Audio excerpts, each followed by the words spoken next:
So now it's clear to all of us that heart is the major pumping organ in our body.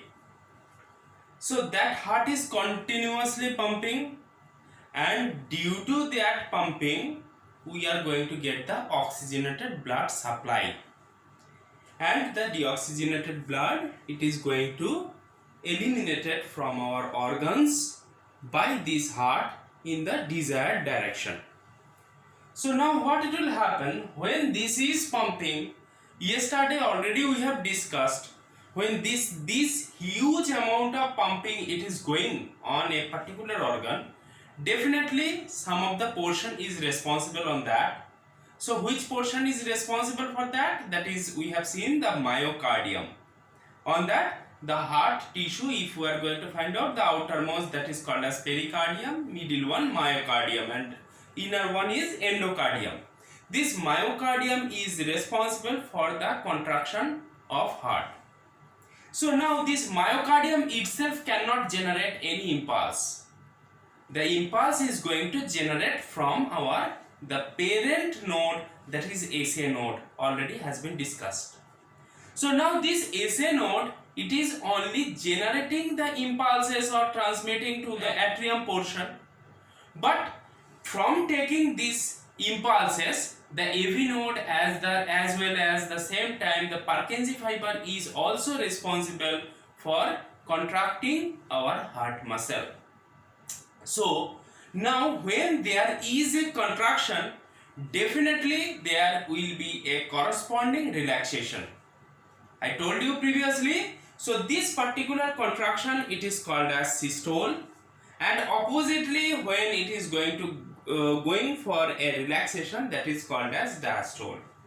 Already we have got some idea what is the meaning of action potential, what is the depolarization already we have studied. Action potential, we know there is a curve we can find out, that is the 0, 1, 2, 3, 4 peaks are there, from where we can assume that when this particular calcium influx is going, when the sodium influx is happening, and when the potassium influx will be there, we should know when a heart is pumping and it is going for a systole and a corresponding diastole, so definitely a heart is going under a cycle. This particular cycle, it is called as cardiac cycle. All we know. If we are going to find out the pumping rate of our heart, how we can find out? We can assume or we can get the data is 72 to 80 times per minute. Divide it. Minutes means you can find out that by 60 seconds. So you are going to find out that 72 to 80 times per 60 seconds our heart is beating or it is pumping. So now if we will divide that, definitely we are going to get the result is 0.8 second. So remember that this 0.8 second is the time for one cardiac cycle. 0.8 second is the time for one cardiac cycle. So in this particular cardiac cycle, when it will happen, we are going to find out that there are different segments are there in this cardiac cycle. As we have studied already, 4 chambers are there in heart, 2 are there atrium, above 2 and below 2 are the ventricles. So whenever we are going to discuss about the cardiac cycle, definitely inside of that cardiac cycle, that atrium is going for contraction, atrium is coming down for relaxation, the ventricle is going for contraction, and the ventricle is coming down for relaxation. If we are going to find out or if we are going to differentiate this particular situation, remember that this atrium is go for contraction, the time is 0.1 second, okay, minus it from 0.8 second, how much it will come? 0.7 second. This is the time for atrium relaxation. So this is the atrium contraction and this is the time for atrium relaxation. Oppositely, I can tell you total is once again 0.8 second. The ventricular contraction we can get the time is 0.3 seconds. So minus it, 0.5 second is the time for ventricular relaxation. So the atrium contraction time is 0.1 second and the ventricular contraction time is 0.3 second. And 0.7 second is atrium relaxation and 0.5 second is ventricular relaxation.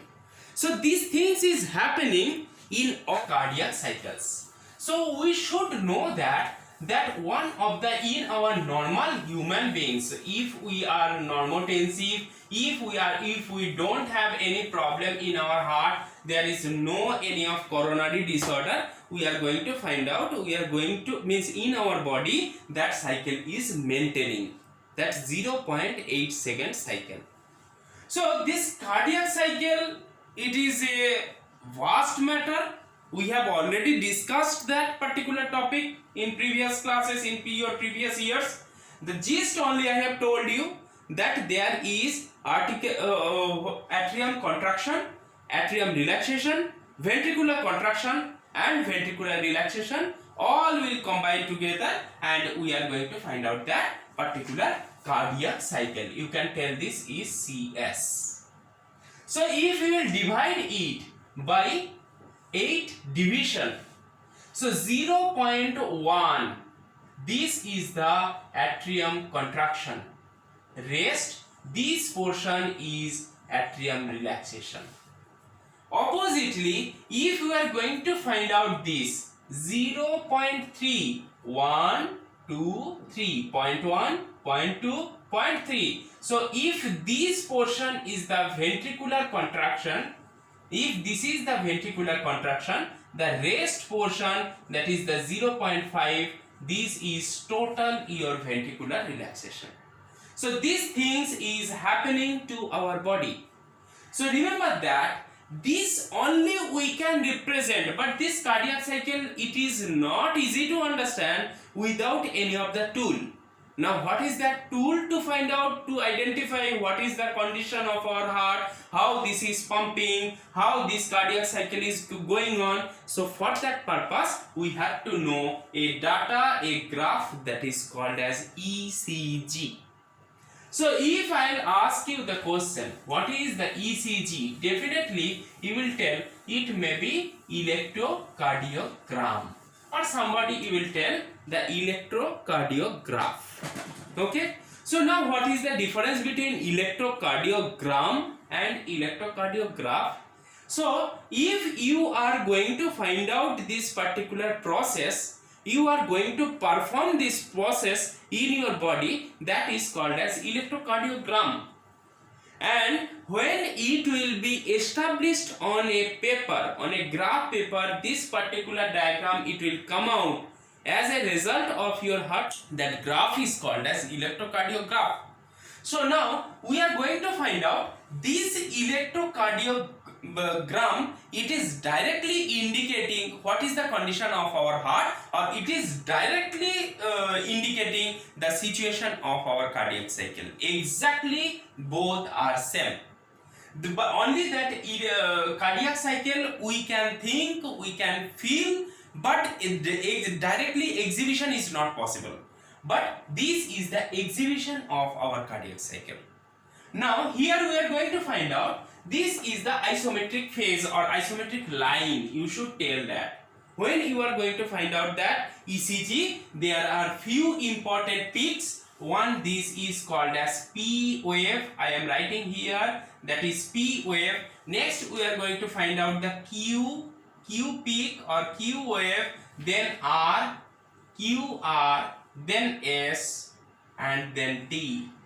So how many we got? We got 1, 2, 3, 4, 5. P, Q, R, S, T. You should write down this particular name in your brain.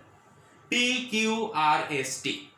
So now we have to identify, or we should know what it is happening in each of the wave. So find out here this P, that later linings I'll discuss with you later. Now we will go for P wave. What is this P wave? Remember that this P is always a smooth wave and this is not max to max greater than 2.5 millimeter. Okay, so it should not exceed that. It is a small wave. Along with that, the timing of P wave is max to max. This timing of P wave, it will be max to max 0.1 second or 0.11 second. If it will be more than that, then what it will happen? I will come later. So the average timing of this is 0.11 second, or sometimes it is a little bit higher than that. Okay, so this is about the P wave. So what for these P waves we are going to get? This is the, what is this? When your atrium is going for contraction. So this is the atrium contraction. This is the atrium contraction. This is the P wave. Now what it will happen? I told you, if 0.1 second in that particular cycle, if 0.1 second it is the atrium contraction, rest area will be atrium relaxation. So you can find out after this P wave that atrium is fully relaxed up to this total cycle. We no need to bother about that. So P is the atrium contraction and after that followed by full atrium relaxation. Now in this particular diagram, so you might have seen I have differentiated or I have divided this particular cycle into 8 sub-cycles or sub-portions. We have found out 0.1, this is the atrium contraction and rest is the atrium relaxation. I have shown just after this another 3 portion, that 0.1, 0.2, 0.3. This will be the ventricular contraction and rest 1, 2, 3, 4, 5, 0.5. These seconds will be ventricular relaxation. That's the my means motto to tell you. So when this atrium contraction is going on, immediately after the ventricular contraction will get started. It is happening. Why it is happening? Because the what is this? Atrium has to get contracted. From the superior vena cava and inferior vena cava, the blood is coming in which? In your right atrium, and the left atrium, all the pulmonary veins, they are sending the oxygenated blood. They will get fulfilled and immediately after fulfill, they will open the doors. What is these doors? Right side tricuspid valves and left side bicuspid valves. They will get open. Why? Because there is the huge pressure in your atrium. It will open and the blood will flow. Where it will flow? It will flow to your ventricle. When these valves are opening, we are going to get a sound. This particular sound, it is called as lub. Okay, so this particular sound, it is called as lub. This is a huge sound or this is a full sound. Immediately after that, when the blood will fall in your ventricle, within millisecond, your ventricle will start contracting. Why your ventricle will start contracting? Because now your ventricle is full. So what it will happen? It has to ejaculate the blood. For that purpose, the ventricle is starting contraction. So from where it has got these impulses, as already we have studied, that impulse has generated in SA node, it has came to the AV node. AV node has started sending the impulse through the Purkinje fiber. Is that clear? I told you previous day also, the impulse first from SA node, it will go atrium and it will come to your, what is this? AV node. From the SA node. So SA node will generate the impulse and it will send the impulse to the AV node.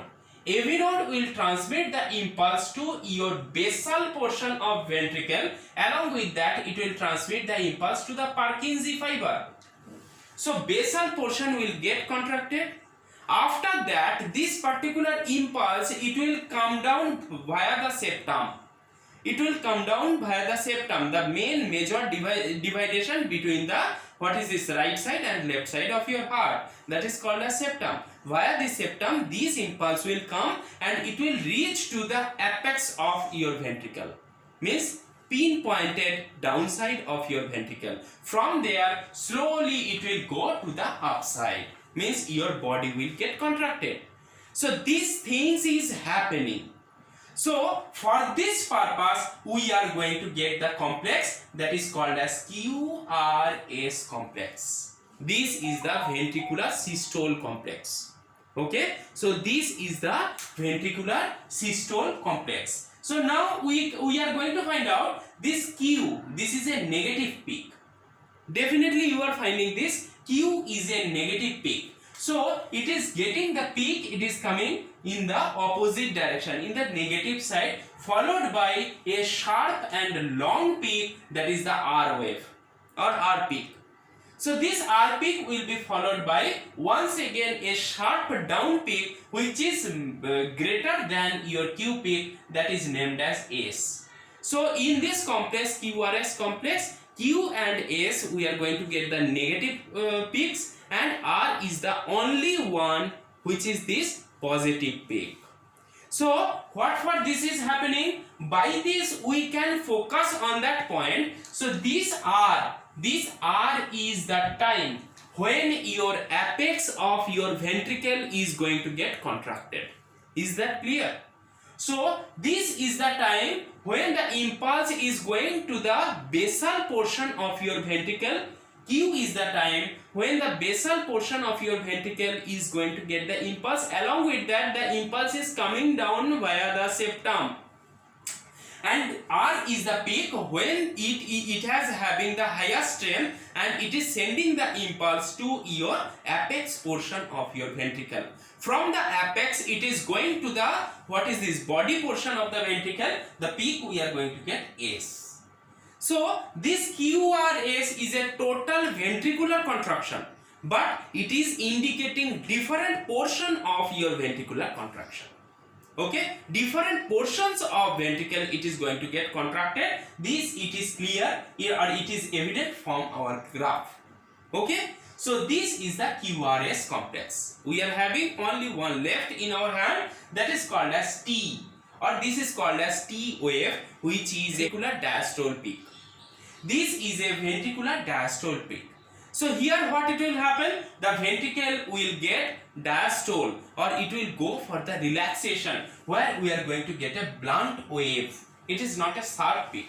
So this complex, this QRS, this is having the timing is 0.1 to 0.2. So after that we are going to find out this is the T wave. It will be having a higher time, that is near about 0.4 second of this duration. This T wave only I want to tell, where the diastole is full diastole, then we are going to get the time is 0.4 second. Okay, so in between of this particular P, Q, R, S, T peak, we are going to get different segments. Okay, so find out here, this is the PR segment. This area, this is called as PR segment. This area, ST segment. So two segments are there, PR segment, ST segment. Here this is the PR interval, and this area from Q to T, this is the QT interval. So this total it is our, what is this, of our ECG. So now we are going to find out if in this particular case any abnormalities is there, that will be visible. Suppose P wave, if you are going to get a sharp peak or it is a long peak, then definitely you can tell this is the condition of arterial flutter or arterial fibrillation. So by finding that if this peak is differentiated into 2 to 3 sub peaks and it is more longer, you can tell this is the abnormalities in left atrium. And if it is little bit smaller and then also it is the problematic, then it is the peak for right atrium. So by these P peaks we can find out the abnormalities of our, what is this, atrium. If the total peak, if the total ECG time, it will get narrow, what it will happen? this situation it is called as tachycardia. Tachycardia means fast pumping of heart. So what will happen? The total these timings will be not 0.8 second. It will be lesser than that. It will be 0.6 or 0.7 something, some seconds will be there. So what it will happen? All the peaks will get clumsy. They will get overlapped. So this is the situation we are going to find out the tachycardia. In case of bradycardia, this will be elongated and it will take much more time to produce a peak. It will not cover up into 0.8 second. It will be sometimes more than that, 0.9 or something more than that. So this is the bradycardia. So tachycardia and bradycardia, we all know both are abnormalities for our heart. Means the heart is not working properly. It is indicating that. So if your QRS complex, by finding that you can find out what the abnormalities is going on. If Q complex is not working, or if the Q wave is not working properly, then definitely your basal portion of the ventricle is not getting the proper supply or proper impulses, or it is getting more impulses, whatever it may be. Depending upon the situation, you can tell what is the clinical condition. If R is this abnormal, you can tell R means your apex portion of the ventricle, it is getting over saturation or means over signaling, or it is getting less signaling. Whatever the problems, definitely it is arising. That's why your R peak is maybe smaller than this or greater than this, or it may be wider than this. So all these situations are indicating the abnormalities of our heart, which is different from the normal peak. Okay, so this T wave, that is also very important. If T is a good wave, it is indicating from that your heart will be ready for a new or perfect peak. If T is good. If T is elongated or T is very short, there is very minimized T peak, definitely the hamper it will be there in the next peak. Because this is a total cycle. It's not that it is starting from P and it will end up with T. It is a total cycle. You cannot split off. Immediately the T will finish up, it will get prepared for the next P. So if there is the abnormalities in any portion, definitely it will alter the other portion in lower level or higher level, whatever it may be. But that will, this total peak will be affected. So this is about brief we have discussed about this particular situation, that is ECG peak and cardiac cycle. Cardiac cycle, it is a theoretical aspect of what is happening to your body. Okay, so but if you want to exhibit this particular cardiac cycle, you have to take the ECG peak. That is the exhibition of cardiac cycle. Okay, so this ECG peak as well as cardiac cycle, you should keep in your brain. It is very easy matter. There is nothing to mug up, only the matter of understanding. So my humble request to you, just go through very detail and try to understand each and every sentences. If any problem is there, you may ask me, okay, at any time.